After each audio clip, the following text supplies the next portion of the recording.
Hi, Ramani. Chema. It's here. How nice.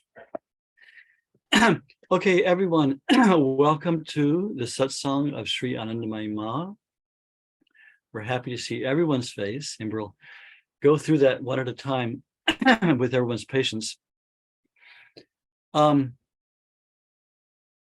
always have to give this disclaimer first that we are recording this session, and it is posted on our YouTube channel called Satsang West, Anandamayi Ma Satsang West. And it sometimes gets seen by a lot of people. I'm surprised. So you will be seen if you participate, but I hope that doesn't dampen anyone's enthusiasm to join us and to participate. And later on, we'll have an open session where we can share and discuss and ask questions, anything we want to do related to Ma. So please feel free to participate in that. And before we start, we're all here to learn more about Anandamayi Ma, to study her teachings and how to apply her teachings to our life. So in the Vedic tradition, whenever anything is done, whether it's a puja or a fire ritual or a meditation, we set the sankalp. Sankalp means the setting of the will of what we want to do. I've been thinking all this last month since our last satsang. It's for some reason it struck me even stronger last satsang. My idea of starting these satsangs was to give people who have been touched by Ma a place to come and learn more, study more, and have community, because that's so hugely important. Think about this for a minute. Last month, you remember the reading that Pragya did from her book, one of Ma's satsangs, how it was a beautiful, really information-packed reading. And Ma was talking about how the objects of the senses, when they're meditated on and overstimulated, take us to death. And she said, and the disease doesn't stop there. Death hands you over to rebirth, and rebirth hands you over to death, and death hands you over to rebirth. And she said this endless cycle. And she told us how, excuse me, her teachings teach us how to remedy this disease of rebirth. But if we think about this is what any true teacher will say, especially in the Indian tradition. And Ma says it very with maternal love and very sweetly, but it's a severe saying. And if you think of the society we are in, our Western society, whether you're in Europe or here or anywhere outside of India, and even in India, our society is telling us the opposite. Our society is telling us constant stimulation of all the senses will bring you fulfillment. So it's just like stimulate everything, and then you'll get fulfillment, get more things, buy more things, do all these things that Ma is saying take us to death. And so you realize we are doing what the Buddha calls swimming against the stream. We as spiritual aspirants are going the exact opposite direction of what the world and society dictates. And it's a hard path. And we need Ma's grace and strength to accomplish it, and her guidance. But we need each other. We desperately need each other. Ma always stressed satsang. Keep company as much as possible with like-minded devotees. Talk about the scriptures. Support each other. Have group meditation. Do kirtan and community. Ma frequently, over and over, stressed this. So this satsang is really not just something, a fun way to pass an afternoon on Sunday. This is our life, and I think it's just so important. So all of us here have been touched by Ma's grace, because as I say every time, Ma said, you can't even think of me unless I first think of you. So Ma has called all of us, touched all of us. And so we're here to learn more of how to respond to that touch, and also to support each other and be here for each other. So with that said, I ask everyone's patience, because what do we have? We have 29 people or something now. I really think this is important. I like this so much. I want to go around and I'll introduce every single person. Our co-host Renu will call on people's names, and I want to see everyone's face. And just now, this time, since we have so many people and we want to start the actual satsang, please at this time just say your name and where you're from, okay? And then later on we'll have more time. So to begin with, if you don't know me, my name is Mangalananda, a name given by Ma's Sampradaya to me. And I am what's called an acharya. That just means a lineage teacher appointed by our ashram in India. and I received Diksha from Ma in 1973 and have lived basically in her ashrams ever since. And this is, What's my name? what's your name? I never remember her My name. name's Gloria. This is my beautiful wife and Dharma Putney. We share our sadhana together. And I also want to introduce my co-host, Pragya Halstrom, author of the book Mother of Bliss about Ma. Pragya, will you say hello? Shema, it's so good to see you all, as always. And I live in Amherst, Massachusetts, and we have a lovely group of devotees scattered across the state of Massachusetts, whom hopefully we'll be able to, come together in person very soon for satsang. That's our dream, right, Randy? Yes, we're thinking of having a few, back to having a few in-person people also, but we'll never stop Zoom. Zoom has been such a blessing to bring us all together. So that's true. Right. We can have a hybrid. Yeah, absolutely, a hybrid. And our technical co-host and ever eager sevak and wonderful lady, Renu, want to say hello? Jema, everyone. Welcome to Satsang. Favorite day of the month. I'm So gonna go. Renu would just call out at your name.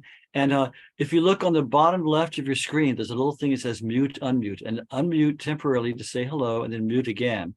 And so we'll go through and make sure your video is on so we can see, and just say hello and where you're from, okay? Jema. And I'm just gonna go down the participant list in alphabetical order as possible. Okay, so we'll start with Bill Ryan. Wow, R being alphabetical? Okay. Hi, I'm Bill Ryan. I'm from Tucson, Arizona. It's wonderful to be with you all today. Welcome, Bill. Good to see you. Jema, it's by first name, so B. Carlos, you can now unmute and introduce yourself. Jema, I'm Carlos and I am from Florida. Welcome, Carlos. Jema. We're thinking of having our live weekend retreat of some kind, very loosely envisioned at this time, in Florida next year sometime. So maybe we'll see you then. That will be great. Thank you. Jema, welcome, Carlos. And next we have Katya. Jema, this is Katya from Portugal, Madeira. And this is Marco, my partner. And today we are joining not from Portugal nor Madeira, but Germany. Quebec. Yes. Welcome. Good to see. Good to meet your partner. And Katya, I enjoyed seeing this video of you singing in France with your teacher. You're really a good. Yes, I did. Yes. Thank you very much. You chant very nicely. Welcome. Yes. Mom. Thank you, Jema. Thank you. Jema, welcome, Katya, and your partner. Michael. Marco. Okay, and next we have Linda and David.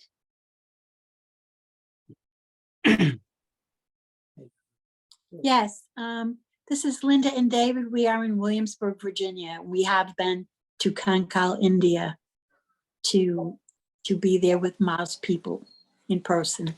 Wonderful. Jema. You're here with us every month, and we appreciate it and love seeing you. Yeah, we are habit creatures of habit. It's good habit. Sometimes a good habit. Right. Jema. Jema, welcome. Next we have Eric Z.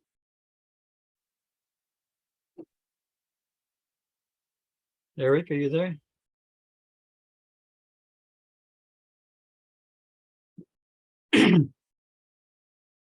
Well, welcome, Eric. If you can't unmute. Oh, sorry. Sorry. My name is Eric Zerspina from Wichita, Kansas. Welcome, Eric. Thank you. Jema, welcome, Eric. And next we have Frank and Denise from Oregon. Jay Maz is Frank and Denise. We are originally from Hermiston, Oregon, but today we are in Pasco, Washington. Jay Ma. Jema. And good to see you, Frank. It's been a long time. Yeah, it's nice seeing you too. Yeah, Jema. I work a lot. Don't we all? Much. Welcome. I can't keep up with you satsang guys. You guys are always traveling. Next we have Gabriel.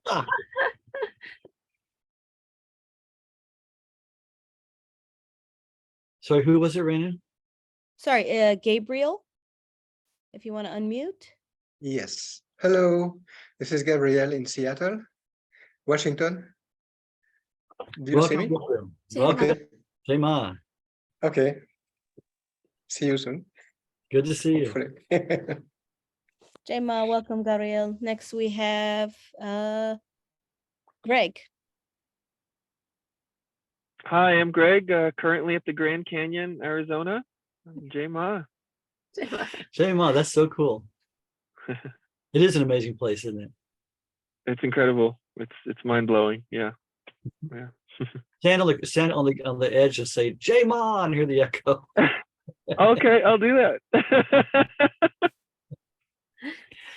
Jema, welcome. Next we have Janet Rubinson. Janet and David, I believe. Yes, Jama, we're from Florida. Yep, David and Janet. Always good to see you. Hey guys, if you didn't know, I'll be back at the yoga farm. I mean, not sorry, the yoga retreat place in the Bahamas for the New Year's Eve. I'm doing the New Year's Eve concert there and giving classes. I know you came last time, Janet. Maybe we can see both of you there. It'd be fun. You know what a great place it is now. Yeah, wonderful, wonderful. Jama. Jema, welcome. Next we have Lucas. Hello, everyone. My name is Lucas. I come from Poland. Jai Ma, happy to be here with all of you. Jai Ma from Lucas. Poland. Very welcome. Good to see you. Thank you. Good to see you again, Jema. Welcome. Next we have Ramani. Ramani. Jai Ma, everyone. I'm Ramani. Jai Ma, Ramani, we haven't seen you in ages. I think Yes. last I saw you was in India, Masharanam, right? Yes, that's when we last left. Yes. Ma has called me back and forth many times, but continues to. Good to see you. Good to stay in touch. Good to Ramani's from Michigan now, but we're hoping to lure her to the East Coast.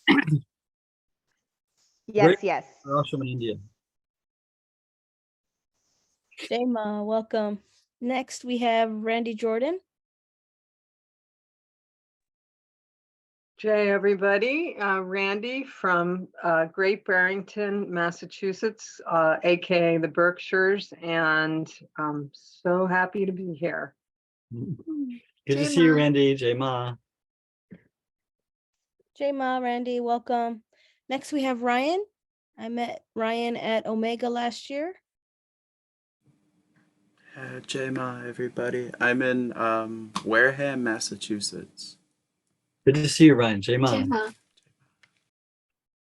Jema, welcome, Ryan. Next we have Sanjay. And I wonder if the kids are with him today. Jai Ma, this is Sanjay from Vista campus. With me, Rishabh and Jai Ma, I'm Shivang. Thank you. Happy to be here. Welcome. Aapka swagat hai. We have who's from Kansas also. Maybe you two can get in touch. Yeah, so he's Eric's, he's my friend. So I asked him, that we are going to join this, session. So Eric Zusumit, he's my colleague in my same office. We work together. Wonderful. I love it. And this has happened throughout our satsang career here, is that people who didn't know each other, or have become actual friends in life just from our Zoom meetings. It's really good. Jai Ma. And I love seeing the next generation coming up. Always happy to see that too. Jema, welcome to the three of you. And next we have Sarah.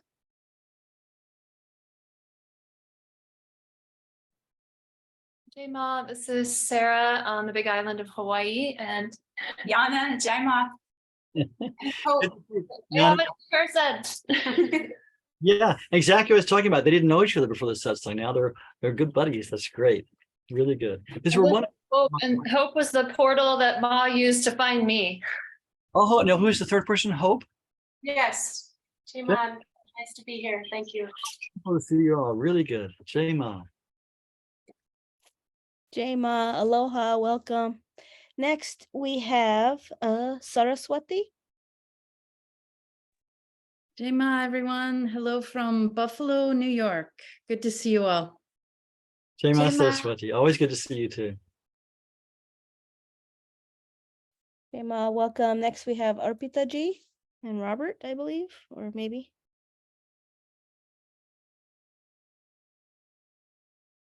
Arpita, you there? I am. My hands are not that steady, so I was going like this to try and unmute myself. I'm sorry. And Renu, you seem like you're the new generation. You're really young. Anyway, I'm Arpita, and I live in Delray Beach, Florida. She lives with me, and I'm Robert. Hello, Robert and Yay. Arpita. Good to see you too. Happy Robert. Thank you. Thank you. Yeah.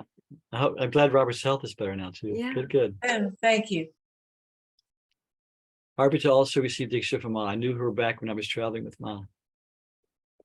And Jai before. Ma, welcome. Welcome to the two of you. And next, we have Yatesh Chaudhary. Hello, this is Yitesh. I'm originally from India. I live here in San Francisco from past 8 years. Yeah, I visited. I haven't been able to attend the satsang for like 2 to 3 months because I was visiting India. And I was in Rishikesh. I visited Kankal Ashram. And it was like, I just wanted to visit any ashram. It was like Ma called me to Kankal Ashram specifically. And I just closed my eyes and sat down there, and I felt such powerful waves. Like that atmosphere is so strong. If I really highly recommend going to Kankal Ashram if anyone hasn't been. So yeah, Jai Ma, thanks. Jai Ma, it's good to see you again. And so sorry you missed. I mean, we were there probably the same time you were in India this last trip, and we're also in Kankal. But try to come to Ma Shodanam Ashram next time. It's really worth seeing also. But it's true. Kankal, for those who don't know, Kankal is where Ma's Jyoti Samadhi Pit is. That is her body, her divine body is there installed in a shrine. And her like you said, it's a very powerful and very wonderful place. Jai Ma, welcome. That seems to be it, unless I missed anyone. Hey, anyone not be introduced? Very good.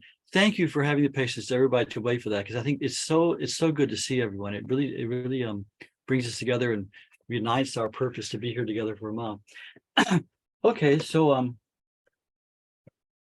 like I always like to do is to read Ma's words of assurance that she's with us.